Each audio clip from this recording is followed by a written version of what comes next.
चांडियो।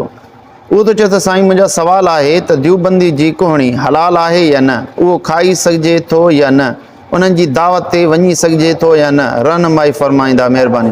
बिस्मिल्लाहिर रहमानिर रहीम। देवबंदी हुजे, बरेलवी हुजे या अहले हदीस हुजे, कंहिं बि फ़िरक़े सां वास्तो हुनजो हुजे, असुल में फ़िरक़नि जी ॻाल्हि न आहे। ॻाल्हि आहे त जंहिंजा अक़ीदा हद कुफ़र ताईं पहुतल आहिनि, यानी उनजा अक़ीदा कुफ़रिया आहिनि, त उन्हनि जो ज़बियो हलाल न आहे। रही ॻाल्हि त उन्हनि जी दावत ते वञणु ऐं उन्हनि सां गॾु विहणु, इन बारे में अर्ज़ु आहे त उन्हनि जी मजलिसुनि में वञणु, उन्हनि सां गॾु वेही खाइणु, इन खां परहेज़ करणु घुरिजे। छाजे करे जो उन जे बातिल अक़ीदनि जो पाण जे मथां असरु थियण जो ग़ालिब अंदेशो आहे। इन एहतियात इहो आहे इन में त उन्हनि जी मजलिसुनि खां बचे। वल्लाहु आलम बिस्सवाब।